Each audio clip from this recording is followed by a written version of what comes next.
Hello friends, welcome to perfect education. બંધારણ જે આપણે અત્યારે લેક્ચર ચાલી રહ્યા છે એમાં આજે ચોથો લેક્ચર છે કે જેમાં આપણે ખાસ મુદ્દાઓ જેમ કે અનુસૂચિ અથવા પરિશિષ્ટની વાત કરવાના છીએ. આપણી જે બંધારણીય વિશેષતા છે એની વાત કરીશું અને સાથે જ આપણે વાત કરીશું મિત્રો આમુખની. ક્લિયર? આજના મુદ્દાઓ છે. હવે મિત્રો શરૂઆત કરીએ બંધારણમાં તો કે અનુસૂચિ અને પરિશિષ્ટ વગેરે જે છે તે સમજવાનો પ્રયાસ કરીશું. અને તે પહેલા થોડીક વાત કરીએ આપણે મૂળ બંધારણ અને હાલનું જે બંધારણ છે એના વચ્ચે કમ્પેરિઝન કરીએ. તો અહીંયા બનાવી દઈએ આપણે. માની લો મિત્રો કે આ છે મૂળ બંધારણ કે જે 26મી જાન્યુઆરી 1950 ના રોજ અમલમાં આવ્યો હતો. આ છે હાલનું બંધારણ મિત્રો. બંનેમાં શું ફરક? તો કે ભાગ. મૂળ બંધારણમાં કેટલા ભાગ હતા? હાલના બંધારણમાં કેટલા ભાગ છે? કંઈક આવો પ્રશ્ન છે અહીંયા. મૂળ બંધારણમાં પ્રશ્ન જો પૂછી લો આપણને કે કેટલા ભાગ હતા, તો યાદ રાખજો 22 ભાગ હતા. હાલના બંધારણમાં ભાગ કેટલા છે? તો કે 25 છે. ક્લિયર? કારણ કે મૂળ બંધારણમાંથી ભાગ જે 7 અને 9 છે રદ કરવામાં આવ્યું હતું. 7મો બંધારણ સુધારો 1956માં 7મો અને 9મો જે ભાગ છે રદ કરવામાં આવ્યો હતો અને તેના સ્થાને જે નવા ભાગ એડ કરવામાં આવ્યા તેમાં છે 9A, 9B, 4A અને 14A. ક્લિયર? તો જે 9મો ભાગ જે રદ થયો તેના સ્થાને તો 9A 9B આવી ગયા. ક્લિયર? તો આમ અત્યારે જો વાત કરીએ આપણે બંધારણમાં તો કે આપણી પાસે કુલ કેટલા ભાગ છે? 25 ભાગ છે એવું તમારે યાદ રાખવું પડશે. ચલો તે સિવાય અનુચ્છેદની જો વાત કરીએ આપણે, ભાગ 7 જે છે અત્યારે બી ખાલી છે, રદ છે. એટલા માટે 21A અને +4 એટલે હાલ કુલ કેટલા ભાગ થઈ ગયા? 25 ભાગ થઈ ગયા પેટા ભાગ ગણીને. અને તમે કહી શકો છો કે હાલ પેટા ભાગ કેટલા છે આપણી પાસે? તો જે આપણે અહીંયા લખ્યા આ 4 પેટા ભાગ છે. 9A, 9B, 4A, 14A. અનુચ્છેદ મૂળ બંધારણમાં 395 હતા. હાલ જે અનુચ્છેદોની સંખ્યા છે મિત્રો આપણને પૂછી લે તો યાદ રાખજો 468. ક્લિયર? પૂછે આપણને કે હાલ બંધારણમાં કેટલા અનુચ્છેદ છે અને કંઈક 468 ની આજુબાજુનો આંકડો આપેલો હોય તો એ આપણે સિલેક્ટ કરવો. ક્લિયર? મૂળ બંધારણમાં કેટલા અનુચ્છેદ હતા? તો કે કેટલું આવશે? 395 આવશે. પછી કે પરિશિષ્ટ અથવા જે અનુસૂચિ શેડ્યુલ આપણે કહેતા હોઈએ છીએ, અનુસૂચિ એ કેટલી હતી મૂળ બંધારણમાં? તો મિત્રો યાદ રાખજો 8. અને હાલના બંધારણમાં કેટલી છે? તો કે 12. હાલ 12 છે. ક્લિયર? મૂળમાં કેટલી હતી?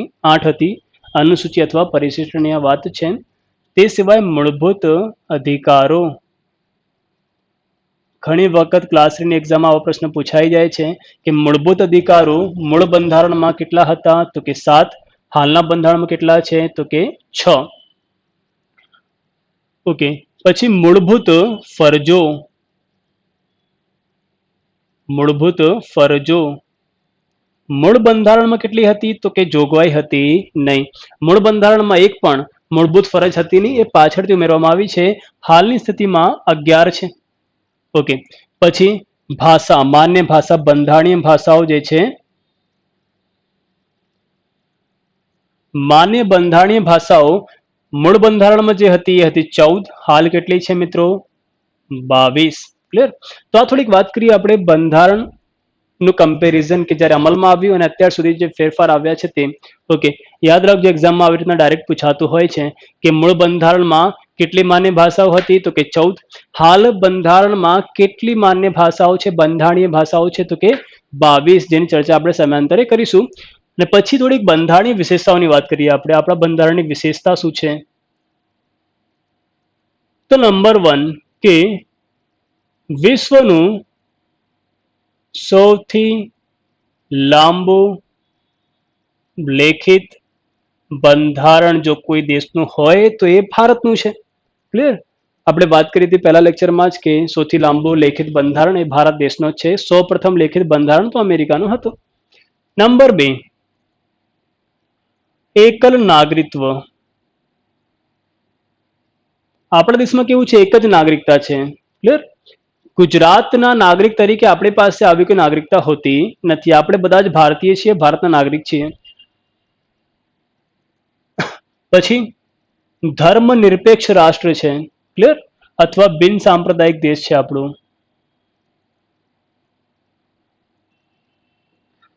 આપણા દેશનો કોઈ રાષ્ટ્ર ધર્મ નથી, કોઈ ધાર્મિક વડો બી નથી કોઈ, ક્લિયર. તેનો મતલબ એ થાય છે કે ધર્મ એ આપણા દેશના વહીવટમાં કોઈ અસર કરશે નહીં. તો બિન સાંપ્રદાયિકતા છે એ બી ખાસ. પછી જળ છતાં પરિવર્તનશીલ બંધારણ છે. હવે બંધારણ સભાના જે સભ્યો હતા, જે મહાનુભાવો હતા, એમને જે બંધારણ તૈયાર કર્યું તો એમને ખ્યાલ હતું કે બંધારણમાં આગળ જઈને ફેરફારની જરૂર પડી શકે છે. તો એમને બંધારણમાં જોગવાઈ કરી છે કે તમે આગળ જઈને જે ભારતીયો આવશે બંધારણમાં ફેરફાર કરી શકે છે, પણ બંધારણના મૂળભૂત ઢાંચામાં કોઈ ફેરફાર કરવો નહીં. એનો મતલબ શું થાય છે કે ભાગ હંમેશા કેટલા રહેશે? 22 જ રહેવાના છે ભાગ. તો અંતિમ જે ભાગ આવશે બંધારણની કિતાબમાં એ તો 22 જ હશે. છતાં બી હાલ 25 ભાગ થઈ ગયા છે. તો કે પેટા ભાગ તરીકે તમે ઉમેરી શકો છો. 4A, 9A, 9B, 14A આવી રીતે ઉમેરી શકો છો. પણ ક્યારેય પણ બંધારણમાં ભાગ 23 આવી રીતના આવશે નહીં ડાયરેક્ટ, ક્લિયર. ભાગ 23 ક્યારેય નહીં ઉમેરાય. જ્યારે બંધારણની હાલની બી વાત કરીએ આપણે તો લાસ્ટ ભાગ તો કયો હશે? ભાગ 22 જ હશે. 25 કઈ રીતના થઈ ગયા છે? તો કે પેટા ભાગ બી આપણે કાઉન્ટ કર્યા. ચલો, અનુચ્છેદ. બંધારણનો લાસ્ટ અનુચ્છેદ કયો રહેશે? 395 જ રહેવાનો છે. પણ જો આપણે ઉમેરવાના હોય અનુચ્છેદ તો કે પેટા અનુચ્છેદ તરીકે ઉમેરી શકાય છે. જેમ કે 21A છે, ક્લિયર. પછી આપણે વાત કરીએ તો 35A છે, કંઈક આવા ફેમસ જે પેટા અનુચ્છેદ છે તેની વાત કરી. ચલો, તો આવી રીતે ઉમેરી શકાય છે. ક્યારેય બી બંધારણની અંદર અનુચ્છેદ નંબર 396 ના આવી શકે. એનો મતલબ શું છે કે મૂળભૂત ઢાંચો જે છે ભાગ અને અનુચ્છેદ એમાં ફેરફાર ના કરી શકાય. ક્યારેય ભાગ 23 ના આવે, ક્યારેય બી અનુચ્છેદ 396 આર્ટિકલ 396 બી ક્યારે આવી શકે નહીં. આ પ્રકારની જોગવાઈ કરીને ગયા છે, તો જેની વાત કરીએ આપણે. પછી આપણો દેશ કેવો છે મિત્રો? સાર્વભૌમ દેશ છે. સાર્વભૌમ છે. સાર્વભૌમ દેશનો મતલબ થાય છે કે એક એવું દેશ, એવું સ્વતંત્ર દેશ કે જે પોતાના ડિસિઝન, નિર્ણય લઈ શકે છે, એના ઉપર કોઈ બાહ્ય અસર ન હોય. જેમ કે આપણો ભારત દેશ છે તો કે પોતાના ડિસિઝન આપણે લઈ શકીએ છીએ. આપણે બીજા કોઈ દેશને પૂછવાની જરૂર હોતી નથી. પણ હાલની તારીખમાં જો વાત કરીએ આંતરરાષ્ટ્રીય સ્તર પર, જ્યારે આપણે ગ્રાઉન્ડ રિપોર્ટ જોઈએ છે ત્યારે આપણને ખ્યાલ આવશે કે અત્યારે કોઈ બી દેશ સાર્વભૌમ નથી. બધા જ દેશોને અમુક જે આંતરરાષ્ટ્રીય કરાર હોય છે, જે ટ્રીટી હોય છે એને માનવી પડે છે. આંતરરાષ્ટ્રીય વ્યાપારની જે સંધિ હોય છે એને માનવી પડે છે, ક્લિયર. જેમ કે આપણો આર્ટિકલ 51 કહે છે કે આંતરરાષ્ટ્રીય સુલેહ શાંતિ જાળવવી. યુએનઓ છે. તો આવી રીતના આંતરરાષ્ટ્રીય સ્તર પર ક્યાંક ને ક્યાંક બધા જ દેશો બંધાયેલા છે. જેમ કે તમે જોઈ શકો ભારત ચીન વચ્ચે જે મતભેદ હતું, અત્યારે સીમા વિવાદ ચાલતું હતું, તો એ નાગરિક તરીકે ભારતના આપણે પ્રયાસ કર્યો કે આપણે ચાઇનીઝ પ્રોડક્ટનો બાયકોટ કરીશું. આપણે હવે ચાઇનાના મોબાઈલ નહીં ખરીદીએ, લેપટોપ નહીં ખરીદીએ, ટીવી નહીં ખરીદીએ. આપણે નાગરિક તરીકે આપણે બહિષ્કાર ચાઇના પ્રોડક્ટનું કરી શકીએ છીએ, ચાઇનીઝ પ્રોડક્ટનું કરી શકીએ છીએ, પણ ભારત સરકાર નહીં કરી શકે. ગમે તેટલી સ્થિતિ થઈ જાય પણ ભારત સરકાર આવું તો ના કરી શકે કે ભાઈ ચાઇનીઝ પ્રોડક્ટ ભારતમાં બેન, ક્લિયર. આપણે માંગ કરી કે ભાઈ ચાઇનીઝ પ્રોડક્ટ બેન કરો, પણ છતાંય સરકારે કર્યા નથી. કારણ કે આંતરરાષ્ટ્રીય વ્યાપારિક સંધિથી ભારત બંધાયેલું છે ચાઇના સાથે. તો આજની તારીખમાં જો કે સાર્વભૌમ દેશ એ પૂરેપૂરું તો કોઈ જ નથી. ઓકે, તો સાર્વભૌમિકતા છે એ તમે યાદ રાખી શકો છો. પછી આપણો દેશ સમાજવાદી છે. સમાજના બધા જ વર્ગોને એક સાથે લઈને ચાલવાનો પ્રયાસ આપણો દેશ કરે છે. તે સિવાય સંસદીય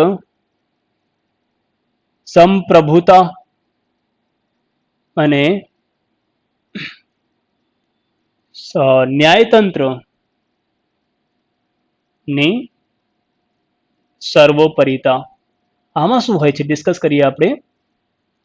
તો કે આપણા દેશમાં કેવું છે કે સંસદ કાયદો બનાવી શકે છે, બંધારણમાં ફેરફાર કરી શકે છે, પણ એ કાયદાને, એ સુધારાને, બંધારણ સુધારાને સુપ્રીમ કોર્ટ અમાન્ય ઠરાવી શકે છે.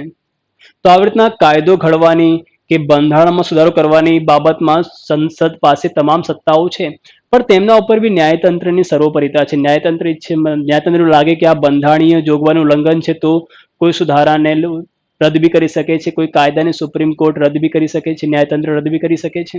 તો આ રીતના દરેક પોતપોતાની ફિલ્ડમાં સર્વોપરી છે. કાયદો કોણ બનાવે છે? સંસદ બનાવે છે.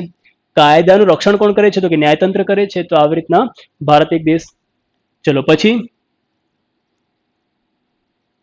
સમવાયતંત્રી અને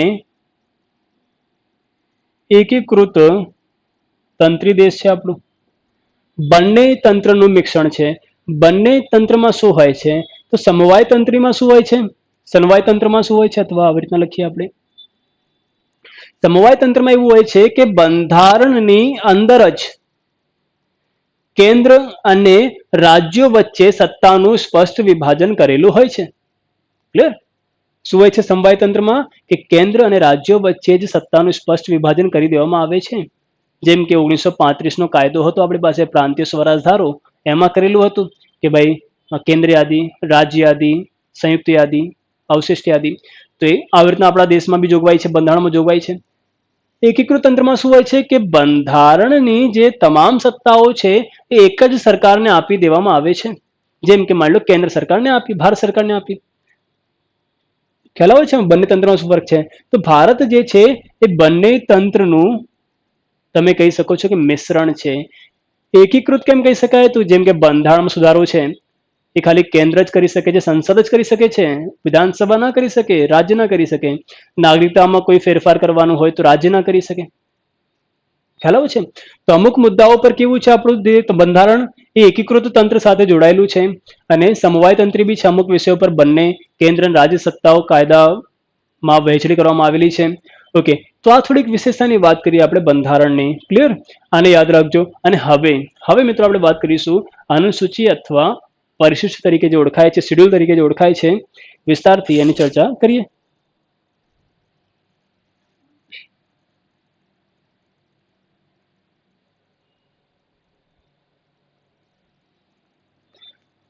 તો મિત્રો હમણાં જે વાત કરી આપણે તે મુજબ બંધારણમાં શરૂઆતમાં કેટલી અનુસૂચિ હતી? તો કે 8.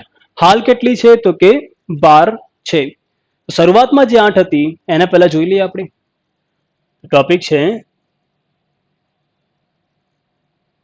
અનુસૂચિ અથવા પરિશિષ્ટ. નંબર 1 જેમાં વાત કરી છે કે સંઘ નું નામ અને ક્ષેત્ર. અનુસૂચિ નંબર 1 ની વાત કરીએ આપણે. અહીંયા સંઘનું નામ અને ક્ષેત્ર અહીંયા આપેલું છે. ઓકે, આપણને પૂછી લે કે દેશના રાજ્ય અને કેન્દ્ર શાસિત પ્રદેશોની યાદી કઈ અનુસૂચિમાં આપેલી છે? તો કે નંબર 1. તો આ છે પહેલી અનુસૂચિ આપણા માટે કે જેમાં સંઘનું નામ શું આપેલું છે? તો કે ભારત અથવા ઇન્ડિયા. આંતરરાષ્ટ્રીય સ્તર પર કયું નામ ચાલે છે?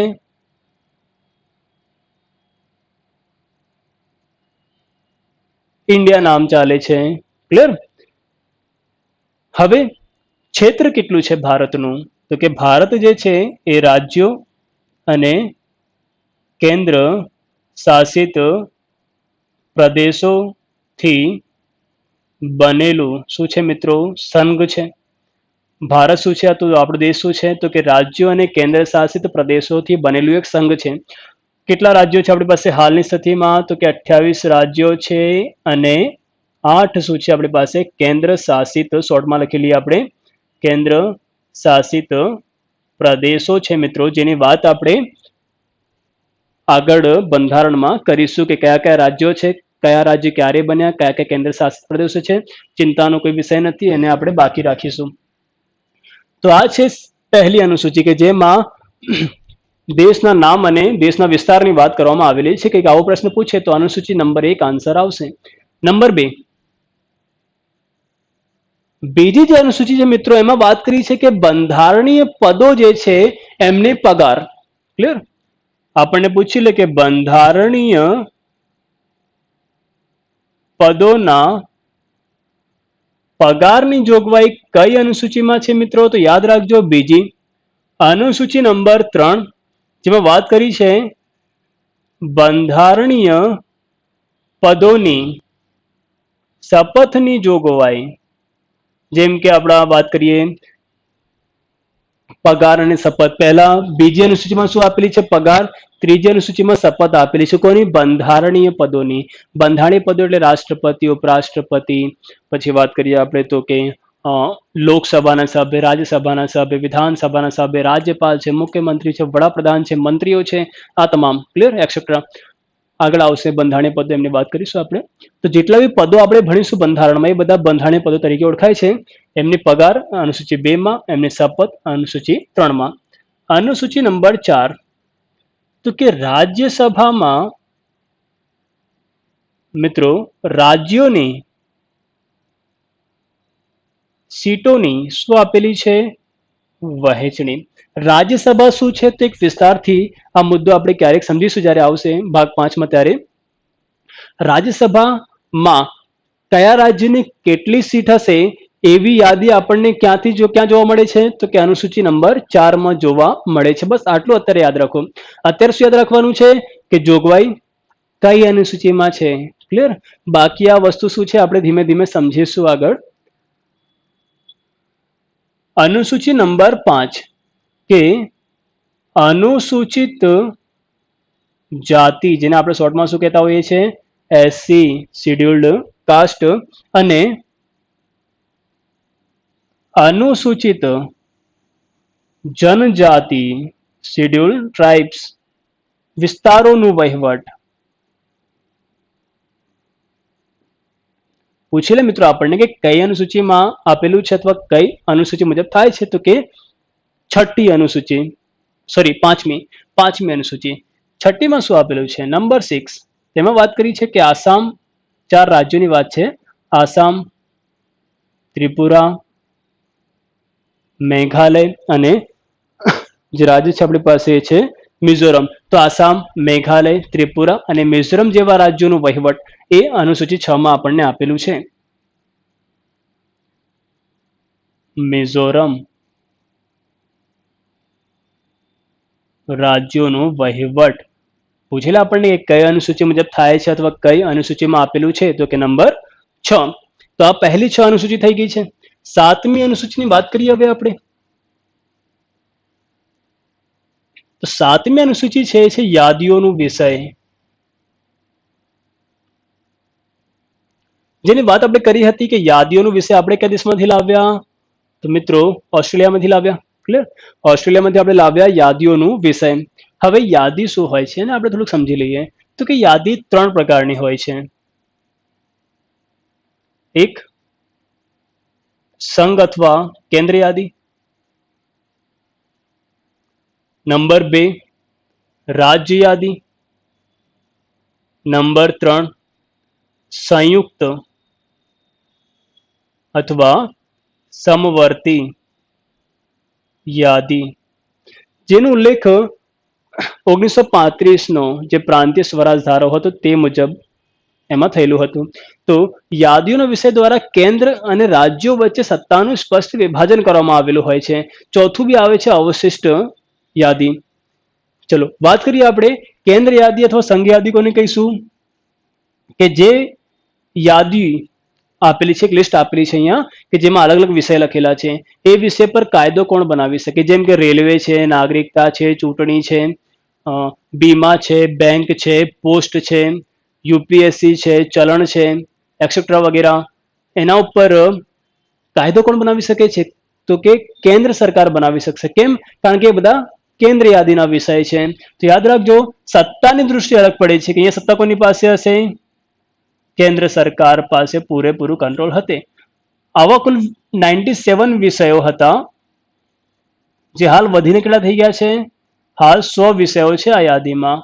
એક્ઝામ્પલ તરીકે લઈએ આપણે તો જેમ કે વાત કરી ખાસ કરીને ચૂંટણી, પછી નાગરિકતા, બીમા, બેંક, રેલવે, યુપીએસસી, પરમાણુ ઉર્જા, ચલણ જે છે આપણા દેશનું તે, ઓકે, પછી લશ્કર આપણા દેશની. ક્લિયર? તો આ બધા જે છે આવા કુલ 100 આપેલા છે, જેમાંથી થોડાક આપણે લખ્યા. આવા કુલ 100 વિષયો, આ વિષયો છે. જેમ કે રેલવે છે, રેલવેમાં કોઈ બી ફેરફાર કરવાનું હોય તો ગુજરાત સરકાર ના કરી શકે, એ ભારત સરકાર જ કરી શકશે, કારણ કે કેન્દ્ર યાદીનો વિષય છે. નાગરિકતામાં કોઈ ફેરફાર કરવાનું હોય તો બી એ રાજ્યની કોઈ સરકાર ના કરી શકે, કેન્દ્ર અથવા ભારત સરકાર જ કરી શકે છે. તે સિવાય અહીંયા જે ખાસ મુદ્દો લખી શકો છો, બંધારણીય સુધારો, એ બી લખી દઈએ આપણે. જો કરવાનું થાય તો એ બી કોણ કરશે? કેન્દ્ર સરકાર જ કરી શકે છે. ક્લિયર? એક્સેટ્રા. થોડા ખાસ આમાંથી એક્ઝામમાં જે પૂછાયેલા છે, જે ચૂંટણી અને નાગરિકતા. ક્લિયર? ઘણી વખત એક્ઝામ પૂછાય છે કે ભાઈ નાગરિકતા કઈ યાદીનો વિષય છે, તો કે કેન્દ્ર યાદીનો. ચૂંટણી કઈ યાદીનો વિષય છે, તો કે કેન્દ્ર યાદીનો વિષય છે. રાજ્ય યાદી, રાજ્ય યાદી પર કેવું છે કે સામાન્ય પરિસ્થિતિમાં રાજ્ય યાદીના કોઈ વિષય પર કાયદો બનાવવાની સત્તા એ રાજ્ય સરકાર પાસે હોય છે. ક્લિયર? આને વિસ્તારથી આપણે ભાગ 11 માં સમજીશું. ક્લિયર? ત્યાં સુધી આને આ રીતના જ રાખીએ કે રાજ્ય યાદી પર કાયદો બનાવવાની સત્તા કોની પાસે છે, તો કે રાજ્ય સરકાર પાસે હોય છે. આવા કુલ 66 વિષયો હતા. હાલ કેટલા થઈ ગયા છે? ઘટીને 61 વિષયો છે. તો હાલનો આંકડો કેટલો છે? અહીંયા 61. આપણે એક્ઝામ્પલ લઈએ તો જેમ કે પોલીસ ની બાબતમાં કોઈ કાયદો બનાવવાનો હોય તો ગુજરાત સરકાર બનાવી શકે છે. ક્લિયર? કારણ કે રાજ્ય યાદીનો વિષય છે. આવી રીતના કૃષિ છે. ઓકે, પોલીસ છે, કૃષિ છે, જેલ છે, પછી સ્વાસ્થ્ય છે.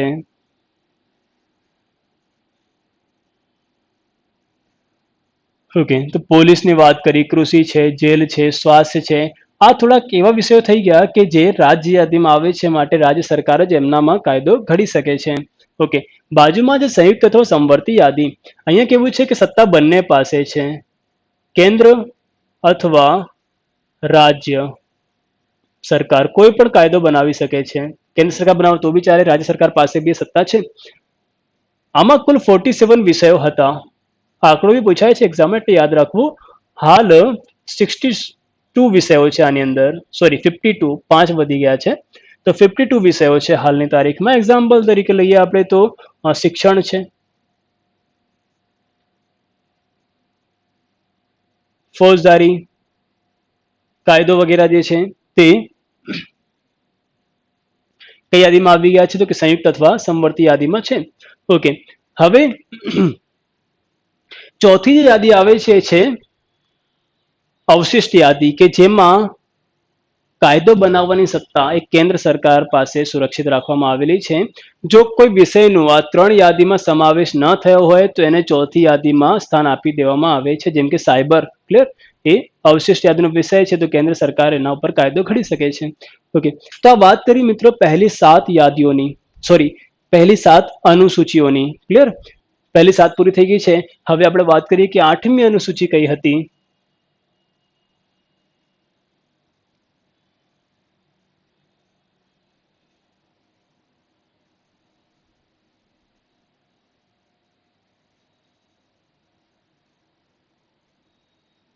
તો અનુસૂચિ નંબર 8,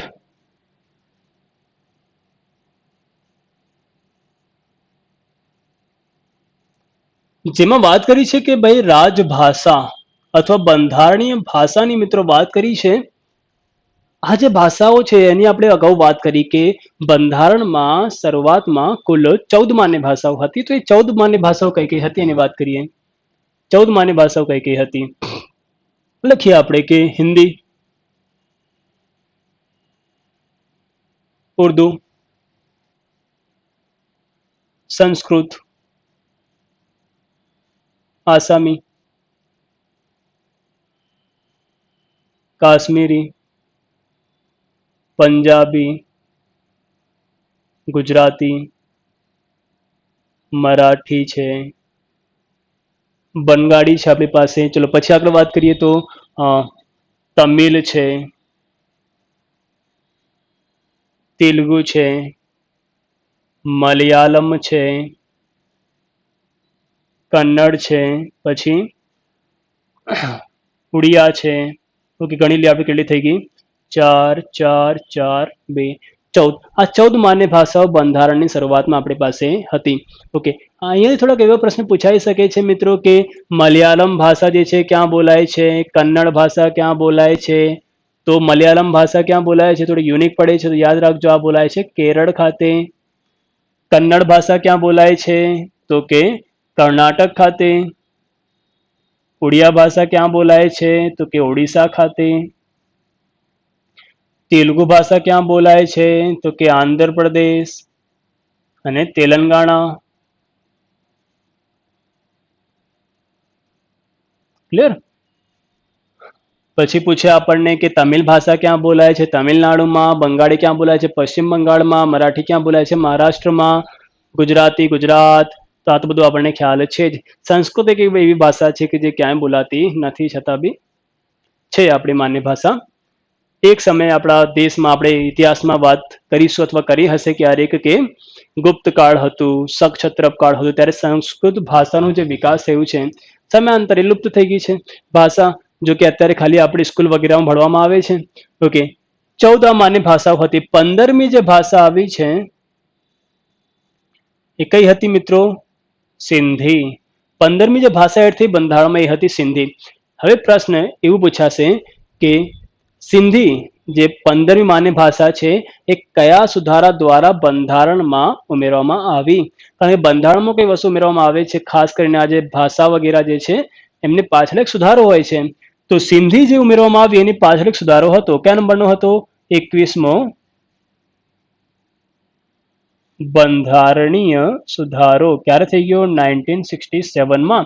આ સુધારા દ્વારા બંધારણમાં 15મી માન્ય ભાષા તરીકે સિંધી જે ભાષા હતી એને સ્થાન આપવામાં આવ્યું. પછી 3 ભાષાઓ એક સાથે ઉમેરાઈ.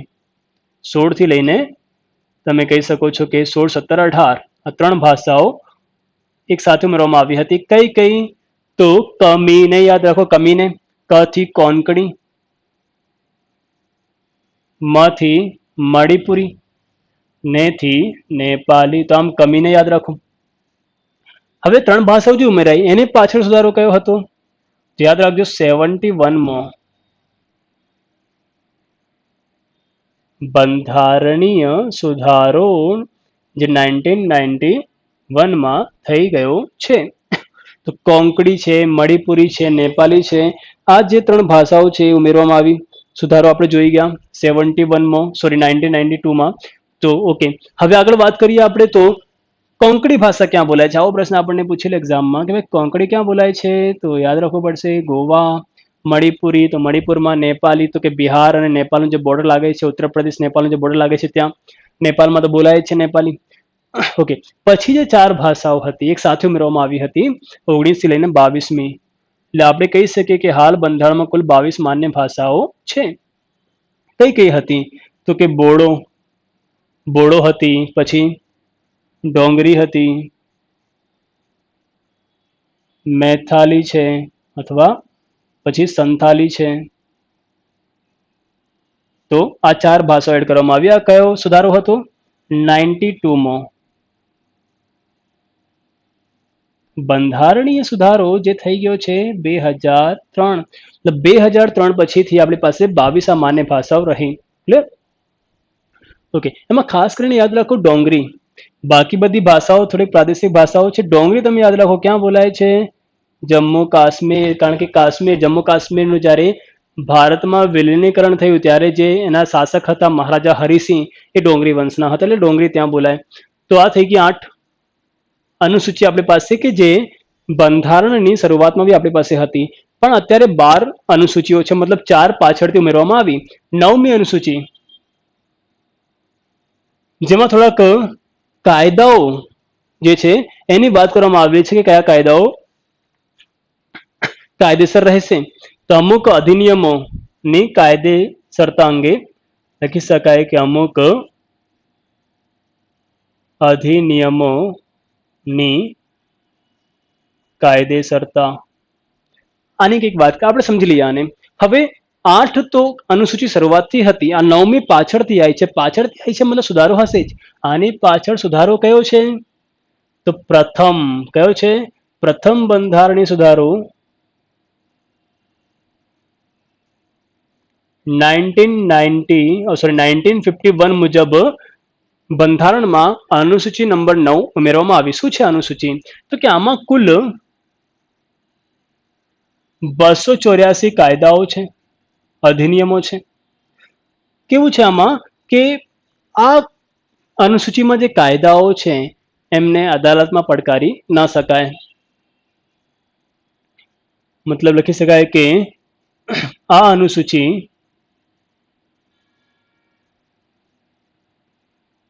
મુજબના કાયદાઓને અદાલતમાં ન પડકારી શકાય. જેમ કે જમીન વિવાદનો કોઈ કાયદો હોય અને આ અનુસૂચિ મુજબ ચુકાદો આવી ગયો હોય તો અદાલતમાં ન પડકારી શકાય. પણ આપણી પાસે 2007માં એક સુપ્રીમ કોર્ટનું જજમેન્ટ આવ્યું હતું, એક નિર્ણય આવ્યું હતું, જજમેન્ટ આવી છે. તે મુજબ એક તારીખ આવી 24 એપ્રિલ 1973 પછી આ અનુસૂચિ માં ઉમેરવામાં આવેલા કાયદાઓ, તારીખ આપેલી છે 24 એપ્રિલ 1973 પછી આ અનુસૂચિમાં જો કાયદો ઉમેરવામાં આવ્યો છે અને એ કાયદો જો મૂળભૂત અધિકારોનું શું કરે છે, ઉલ્લંઘન કરતો હોય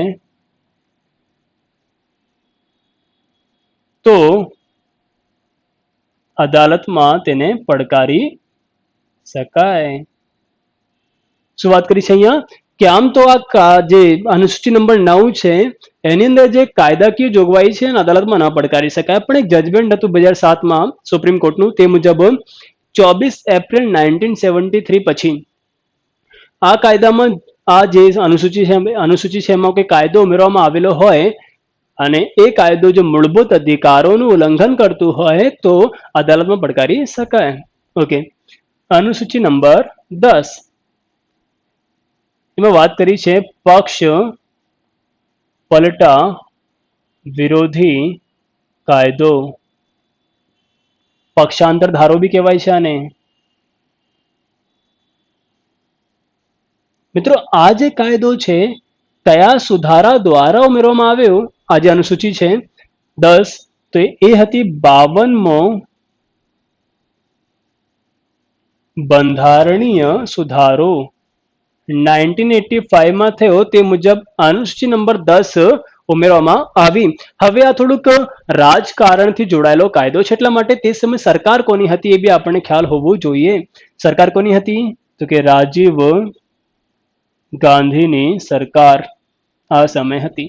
પક્ષ પલટા વિરોધી કાયદો છે. આમાં શું હોય છે કે કોઈ પણ પાર્ટીનો સભ્ય, જેમ કે કોઈ બીજેપીનો સભ્ય છે, કોઈ કોંગ્રેસનો સભ્ય છે, કોઈ આમ આદમી પાર્ટીનો સભ્ય છે, નેતા છે, એ જો પોતાનું પક્ષ બદલે તો શું થાય, કંઈક એવી વાત કરી છે અહીંયા. તો જેમ કે કોઈ બીજેપીનો એમએલએ છે કે એમપી છે, તમે કદાચ નામ સાંભળ્યું હશે કે સાંસદ બી કહેવાય છે, વિધાયક બી કહેવાય છે, જે આપણે સમયાંતરે સમજીશું ભાગ 5માં, ચિંતાનો કોઈ વિષય નથી અત્યારે. પણ યાદ શું રાખીશું કે બીજેપીનો કોઈ સભ્ય, ફોર એક્ઝામ્પલ કોઈ પણ પાર્ટીનો કોઈ સભ્ય જ્યારે પાર્ટી છોડે છે તો એનું સભ્યપદ રદ થઈ જશે. હવે સભ્યપદ કયો રદ થશે? કે જે સભ્યપદ એ ધારણ કરેલો હશે, જેમ કે કદાચ વિધાનસભાનો સભ્ય હશે તો વિધાનસભાનું સભ્યપદ રદ થઈ જશે. કદાચ બીજેપીનો કોઈ લોકસભાનો સભ્ય હોય અને બીજેપીનો છે અને બીજેપી છોડીને કોંગ્રેસમાં જાય છે તો બી એનું સભ્યપદ રદ થઈ જશે. તો પહેલો જે કાયદો છે એ ક્લિયર થઈ ગયો આપણને કે કોઈ પણ પાર્ટીનો સભ્ય જ્યારે પાર્ટી છોડે છે અને બીજી કોઈ પાર્ટીમાં જાય છે તેનું સભ્યપદ રદ થઈ જશે. સભ્યપદ કયો? તો સભ્યપદ કયા હોઈ શકે છે? રાજ્યસભાનું સભ્યપદ હોઈ શકે છે એની પાસે, લોકસભાનું સભ્યપદ હોઈ શકે છે, વિધાનસભાનું કે વિધાન પરિષદનું હોઈ શકે છે. જો પાર્ટી બદલો તો પછી સભ્યપદ ગયું, એ સીટ ગઈ આપણી, એમ જે સમજીશું આપણે ધીમે ધીમે. તો નંબર 1 આ થઈ ગયું. બીજું કે જો કોઈ પાર્ટીના 1/3 સભ્યો, 1/3 સભ્યો પાર્ટી છોડે છે તો એને ભાગલા કહેવાય. એટલે એ 1/3 સભ્યો કે તેથી વધુ સભ્યોને સભ્યપદ રદ થશે નહીં. એક્ઝામ્પલ લઈએ આપણે, સમજી લઈએ કે માની લો બીજેપી છે, ગુજરાતની વિધાનસભા લઈએ આપણે એક્ઝામ્પલમાં. ગુજરાતની વિધાનસભામાં એના 60 MLA છે, ક્લિયર, વિધાયક છે. હવે આમાંથી 20 કે 20 થી વધુ જો બીજેપી છોડે છે તો એમનું સભ્યપદ રદ થશે નહીં, એમનું સભ્યપદ ચાલુ રહેશે. માની લો કે આ કોંગ્રેસમાં ગયા તો બી એ વિધાનસભાના સભ્ય અથવા MLA તો રહેશે. ખ્યાલ આવે છે? કારણ કે એને શું કહેવાય છે? ભાગલા. કારણ કે 1/3 થી વધુ ગયા છે એને શું કહેવાય? ભાગલા કહેવાય. ક્લિયર?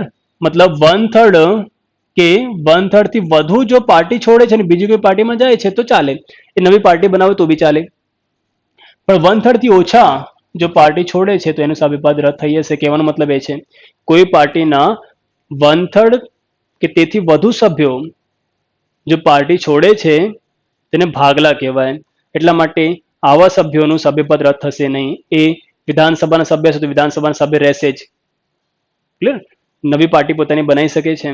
અથવા કોઈ પાર્ટીના 2/3 કે તેથી વધુ સભ્યો જે છે એ ભેગા થઈને જો પાર્ટી છોડે છે અને બીજી કોઈ પાર્ટીમાં જોડાય છે તો એને જોડાણ કહેવાય. એટલે આવા સભ્યોનું બી સભ્યપદ ચાલુ રહેશે. ક્લિયર? તો અહીંયા સિનારીઓ શું છે કે 1/3 થી વધુ સભ્યો અલગ થઈને નવી પાર્ટીનું સર્જન કરી શકે છે. જેમ કે બીજેપીના, માની લો કે બીજેપીના જે ગુજરાતની વિધાનસભામાં જે સીટો છે બીજેપીની, એમાંથી ફોર એક્ઝામ્પલ 1/3 સભ્યો અલગ થઈ જાય તો થઈ શકે છે, નવી પાર્ટી બનાવી શકે છે, કોઈ મુદ્દો નથી. બધાનું સભ્યપદ ચાલુ રહેશે, બધા MLA રહેશે જ, વિધાયક રહેશે જ. આવી રીતના 2/3 સભ્યોથી વધુ જો કોંગ્રેસના કે બીજેપીના અલગ થાય અને બીજી કોઈ પાર્ટીમાં જોડાય તો એમનું બી સભ્યપદ ચાલુ રહેશે, ખાલી પાર્ટી બદલાઈ જશે એમની. આ થોડુંક જો રાજકારણમાં તમને ઇન્ટરેસ્ટ હશે તો વધુ ઝડપે ખ્યાલ આવી જશે, અધરવાઇઝ તમારે રિવિઝન વધારે કરવું પડશે આનું.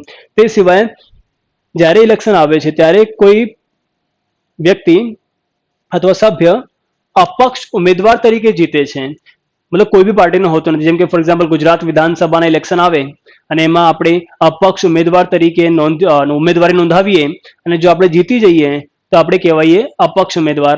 અને આપણે જો જીતી ગયા, જીત્યા પછી જો આપણે કોઈ પાર્ટીમાં જોડાવીએ તો બી આપણું સભ્યપદ રદ થઈ જશે, કારણ કે આપણે પહેલા અપક્ષ ઉમેદવાર હતા. ક્લિયર?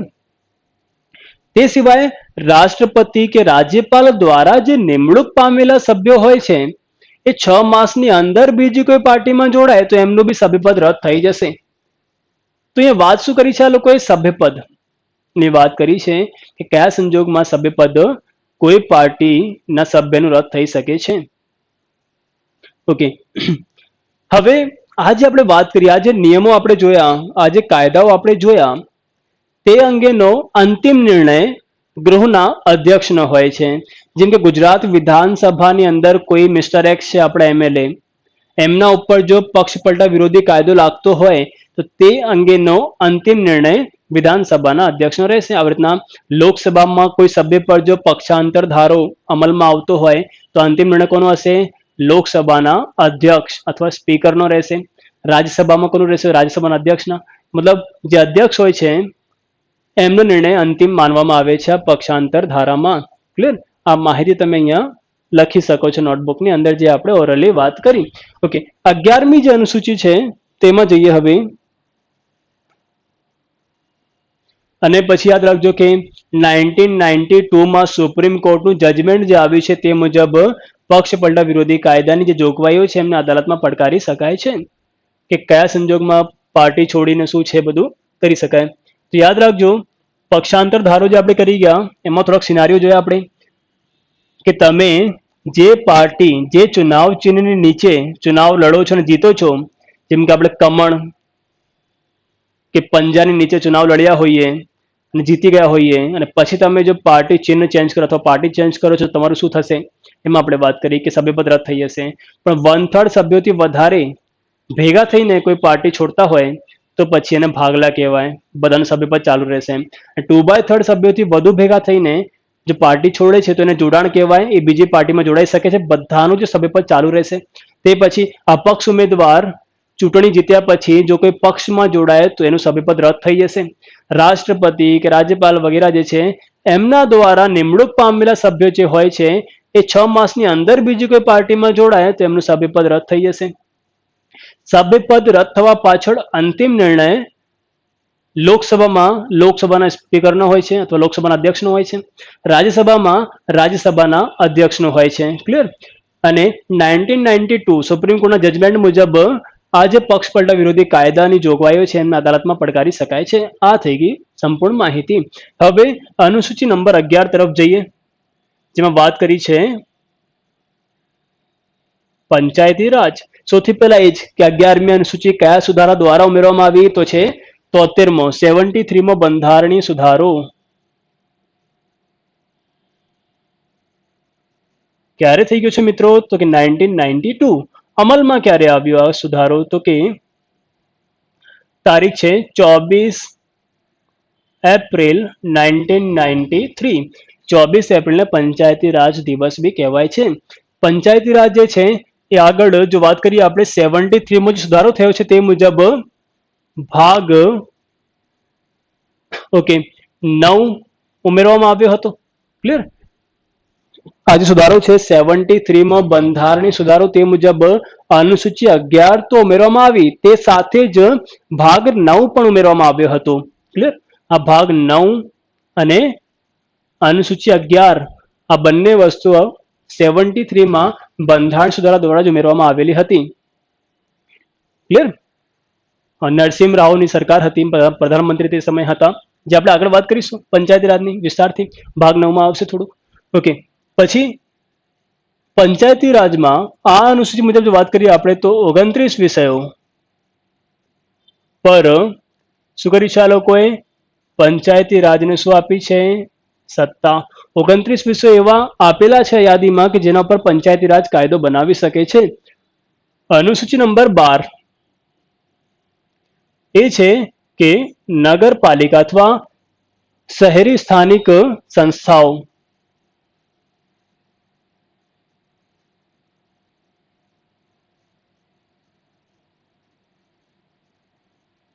ઓકે, અનુસૂચિ નંબર 12 જેમાં શહેરી વહીવટની વાત કરી છે, જેમાં નગર પંચાયત આવે છે, નગરપાલિકા આવે છે, મહાનગરપાલિકા આવે છે. કયા સુધારા દ્વારા ઉમેરવામાં આવી તો કે 74. 74મો બંધારણ સુધારો હતો આ.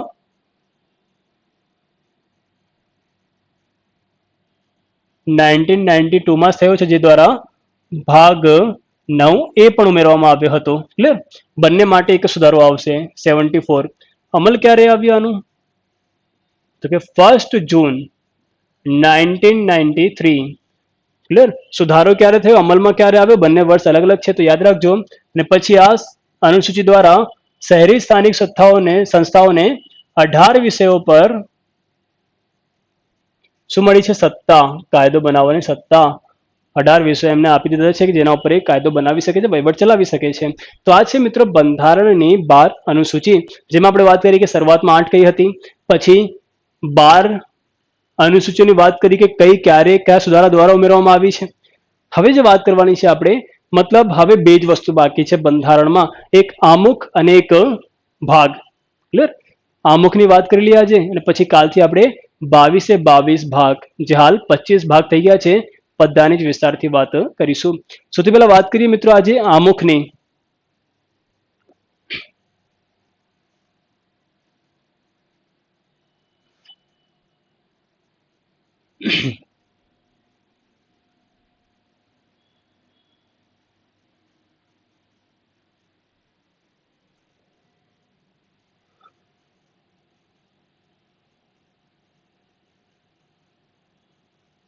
આમુખ અથવા શું કહેવાય છે?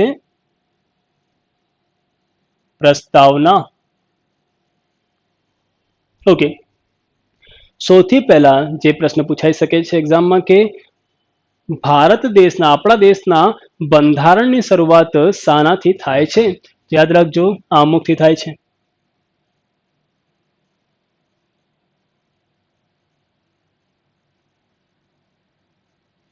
બંધારણની શરૂઆત થાય છે આમુખથી. આમુખનો વિષય આપણે ક્યાંથી લાવ્યા? આમુખની જોગવાઈ ક્યાંથી લાવ્યા? કયા દેશમાંથી લાવ્યા આપણે? તો કે અમેરિકા. ક્લિયર?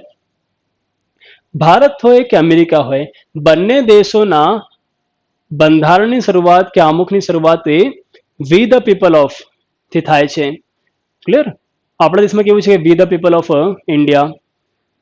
તો યાદ રાખજો, બંને દેશ અમેરિકા અને ભારત જે છે એમના બંધારણની શરૂઆત કહો તમે કે આમુખની શરૂઆત કહો, એક જ લાઈનથી થાય છે. લખી શકાય કે આમુખની શરૂઆત થાય છે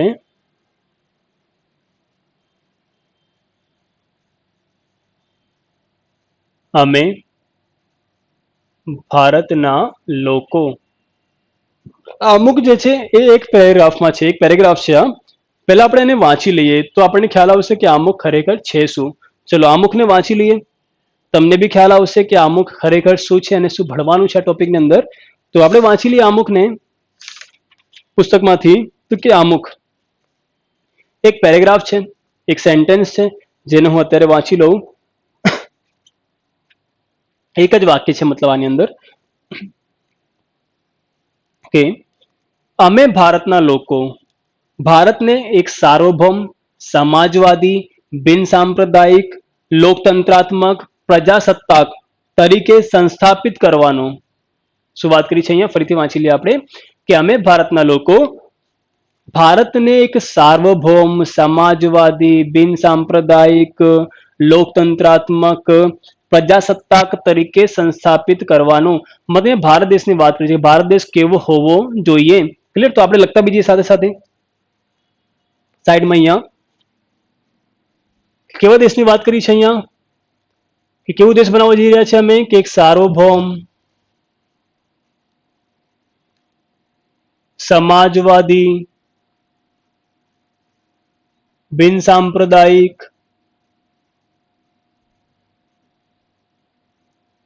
પ્રજાસત્તાક અને લોકતંત્રાત્મક. લોકતંત્રાત્મક અને પછી પ્રજાસત્તાક, કંઈક આવો દેશ બનાવવાની વાત છે અહીંયા. ઓકે, થોડુંક આની ડિસ્કસ કરીએ શરૂઆતથી. સાર્વભૌમ એટલે આપણે વાત કરી ગયા કેવો દેશ કે જે પોતાના નિર્ણય સ્વતંત્ર રીતે લઈ શકે છે, એના ઉપર કોઈ બાહ્ય દેશનો અસર હોતો નથી. સાર્વભૌમની આપણે જો કે વાત કરી અગાઉ. સમાજવાદી કે જે સમાજના બધા જ અમીર ગરીબ બધા જ વર્ગોને આર્થિક કે સામાજિક દૃષ્ટિએ સાથે રાખવાનો પ્રયાસ કરે છે એવો દેશ. બિન સાંપ્રદાયિક કે આપણા દેશનો કોઈ રાષ્ટ્રીય ધર્મ નથી, ધર્મ આપણા દેશ ના વહીવટમાં કોઈ અસર ના પાડી શકે, આપણા દેશનો વહીવટ કોઈ ધાર્મિક ગુરુ દ્વારા નહીં ચાલે. લોકતંત્રાત્મક કે લોકોનું, લોકો દ્વારા, લોકો માટે ચાલતું શાસન. ક્લિયર? તેને યાદ રાખજો. ઓકે, પ્રજાસત્તાક તો આપણને ખ્યાલ છે કે બે પ્રજા દ્વારા ચાલતી સત્તા, પ્રજા પાસે સત્તા છે. ઓકે, તો લોકતંત્રાત્મક છે, પ્રજાસત્તાક છે. હવે આગળ વાત કરીએ તો આવા દેશની કઈ વાત છે. તે પછી અમે ભારતના લોકો ભારતને એક સાર્વભૌમ, સમાજવાદી, બિનસાંપ્રદાયિક, લોકતંત્રાત્મક, પ્રજાસત્તાક તરીકે સંસ્થાપિત કરવાનો તથા તેના સર્વ નાગરિકોને સામાજિક, આર્થિક અને રાજકીય ન્યાય, ન્યાયની વાત કરી છે અહીંયા. કયા ન્યાય મળવા જોઈએ? તો કે સામાજિક, આર્થિક અને રાજકીય. ક્લિયર? આવા કંઈક ન્યાયની વાત કરવામાં આવેલી છે. ઓકે, આ જે ન્યાય છે એ રશિયન ક્રાંતિથી પ્રેરિત છે આપણા આમુખની અંદર. ચલો પછી, અને આ જે પ્રજાસત્તાક છે, ક્લિયર, આ જે શબ્દ છે એ ફ્રેન્ચ અથવા ફ્રાન્સ ક્રાંતિથી પ્રેરિત છે. ઓકે, તે પછી વાત કરી છે કે વિચાર, અભિવ્યક્તિ, માન્યતા, ધર્મ અને ઉપાસનાની સ્વતંત્રતા. મતલબ અહીંયા સ્વતંત્રતાની પણ વાત કરવામાં આવેલી છે આમુખમાં. કઈ કઈ મળવી જોઈએ? તો કે વિચાર, અભિવ્યક્તિ, પછી માન્યતા, માન્યતા, ધર્મ અને ઉપાસનાની.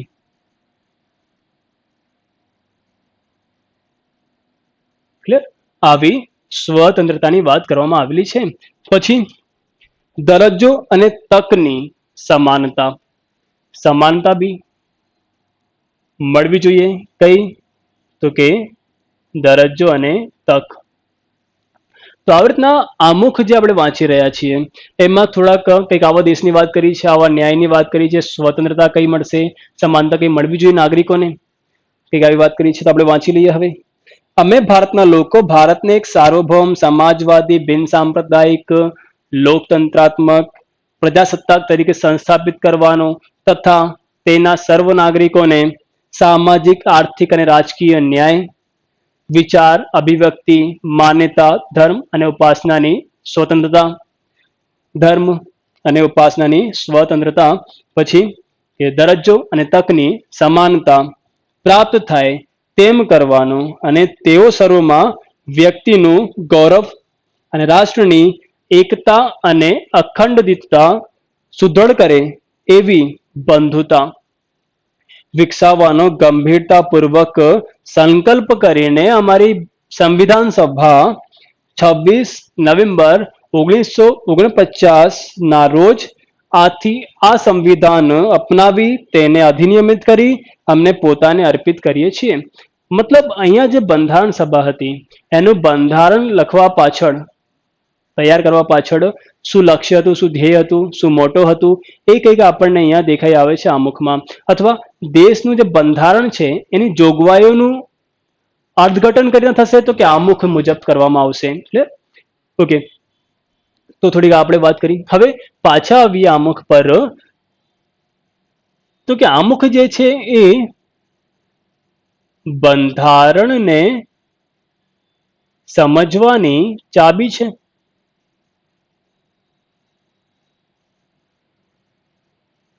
આપણને પૂછે કે ભાઈ બંધારણને સમજવાની ચાબી કઈ છે? તો કે આમુખ. તે પછી સુપ્રીમ કોર્ટ જે છે એ બંધારણની જોગવાઈઓ નું જે અર્થઘટન છે, મતલબ છે, કઈ રીતના કાઢશે? તો કે આમુખ મુજબ ચાલશે. ઓકે, હવે આમુખ જે છે એ બંધારણની આત્મા છે એવું કોણ કહી ગયા છે આપણને? તો કે જવાહરલાલ નહેરુનું આ સ્ટેટમેન્ટ છે જે આપણે ખાસ મિત્રો યાદ રાખીશું અને લખી બી લઈએ એને. તો કે આમુખ જે છે એ છે બંધારણની આત્મા. કોનું સ્ટેટમેન્ટ છે આ? તો જવાહરલાલ નહેરુ. ઓકે, પછી આમુખ જે છે અથવા પ્રસ્તાવના જે છે, આમુખ જે છે, આમુખના અથવા આમુખ જે છે પ્રજા તંત્રની શું છે? ચાબી છે. અથવા રાજકારણની જનની છે એવું બી કહી શકાય. કોણ કહી ગયા છે? કમા મુન્સી નું આ સ્ટેટમેન્ટ છે. ક્લિયર? અથવા શું કહી શકાય કે આમુખ એ રાજકારણની જનની છે, આવું બી કોણ કહી ગયા છે? તો કે કમા મુન્સી કહી ગયા છે આપણને. ઓકે, હવે આમુખ જે છે આપણા સંપ્રભુતા છે, સાર્વભૌમ છે, લોકતાંત્રિક ગણરાજ્યનું ભવિષ્ય ફળ છે એવું બી કમા મુન્સીએ જ કીધું છે આપણને. તો કે આમુખ જે છે આપણા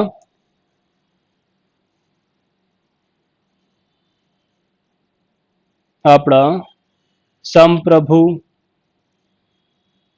લોકતાંત્રિક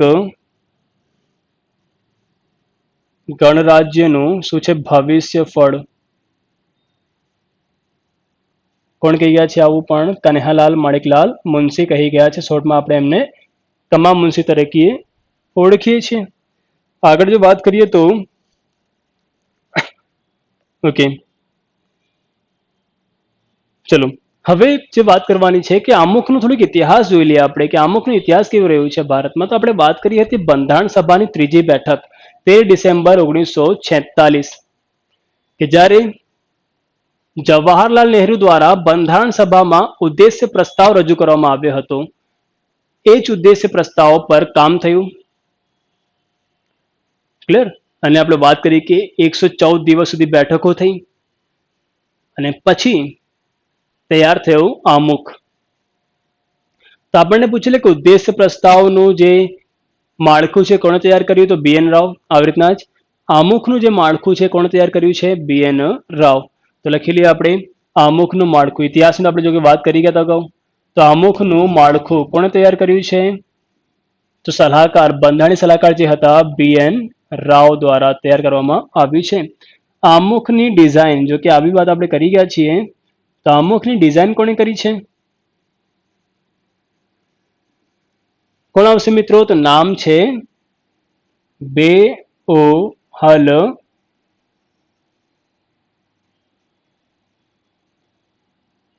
રામ મનોહર સિન્હા. ઓકે, કે જેમને બંધારણની ડિઝાઇન તૈયાર કરી. બંધારણ મળે યાદ રાખજો કે 114 બેઠકો થઈ હતી, વિચાર વિમર્શ થયો હતો 114 દિવસ સુધી.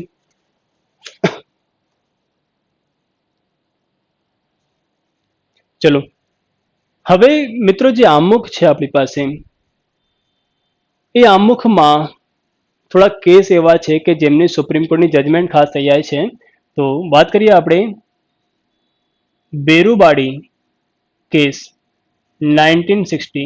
બેરુબારી જે છે એ તે સમયે ભારત અને પૂર્વી પાકિસ્તાનની સીમા પર આવેલો એક વિસ્તાર હતો. એટલે હાલ આ વિસ્તાર ભારત અને બાંગ્લાદેશની સીમા પર છે. ક્લિયર? પૂર્વી પાકિસ્તાન જે બાંગ્લાદેશ બન્યો છે પાછળથી. તો આ બેરુવાડી વિસ્તારમાં શું કર્યું, આપણી સંસદે 1960માં બિલ પાસ કરીને બેરુબાડી વિસ્તાર એ પૂર્વી પાકિસ્તાનને આપ્યું હતું. આ વિવાદ હતું. તો પછી જજમેન્ટ શું આવી સુપ્રીમ કોર્ટના વિવાદ પર, કે આમુખ બંધારણનો ભાગ નથી, તેથી તેમાં સંસદ અથવા કોઈ પણ સુધારો ના કરી શકે. અને બંધારણમાં કોઈ બી સુધારો કરવાનો હોય તો સંસદ જ કરે છે. અહીંયા સુપ્રીમ કોર્ટે કીધું કે ભાઈ આમુખ એ બંધારણનો કોઈ ભાગ નથી, એટલે સુપ્રીમ કોર્ટ આમુખમાં સંસદ એ આમુખમાં કોઈ સુધારો ના કરી શકે. સુધારાની વાત કેમ કરવામાં આવી હતી, કારણ કે અહીંયા સુધી 1960માં જ્યારે આ કેસ થયો ત્યારે આપણી સંસદે ભારત સંઘનો કોઈ વિસ્તાર એ પૂર્વી પાકિસ્તાનને આપ્યું. આ વિવાદ હતો કે કેમ આપ્યું. હવે તે સમય સુધી ક્યાંય બી આપણા આમુખમાં અખંડ ભારત એવો કે શબ્દનો ઉલ્લેખ હતો જ નહીં. ક્લિયર? અખંડિતતા હવે એડ થઈ ગયું છે. તો હવે સંસદ કોઈ બી વિસ્તારને કોઈ દેશને ના આપી શકે. ચલો પછી જે કેસ આવ્યો આપણે લાસ્ટમાં સમજી લઈશું. પછી જે કેસ આવ્યો છે એ છે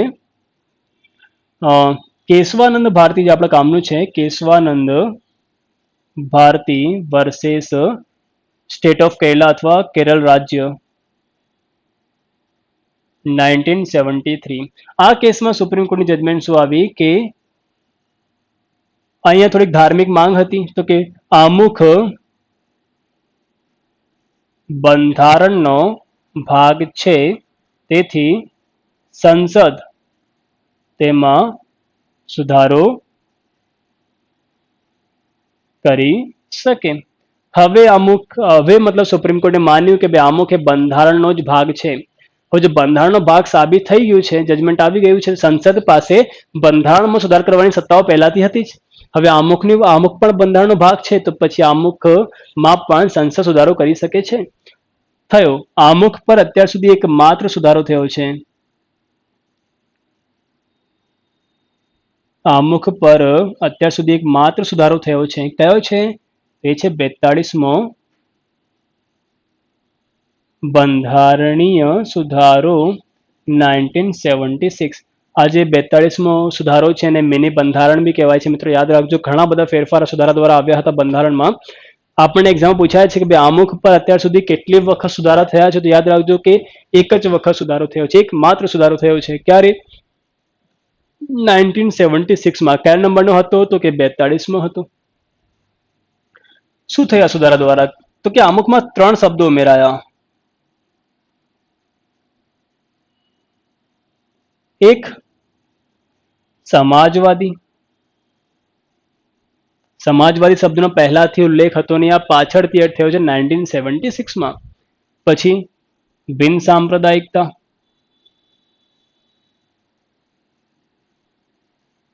બિન સાંપ્રદાયિક આવી પાછળથી આવ્યું છે, એ પહેલા હતું જ નહીં આમુખની અંદર. ત્રીજું શબ્દ જે આવ્યું છે એ છે અખંડિતતા. દેશ કેવું છે આપણો? અખંડ દેશ છે. મતલબ આ જો પહેલાથી અમુકમાં લખેલું હોત તો બેરુબાડી વિસ્તાર સંસદ પૂર્વી પાકિસ્તાને ના આપી શકતી હોત. ક્લિયર?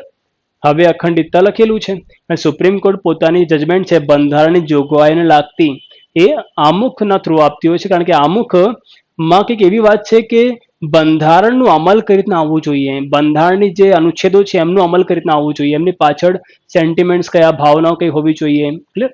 એવી બધી માહિતી આપણને આમુખમાંથી મળતી હોય છે. ઓકે,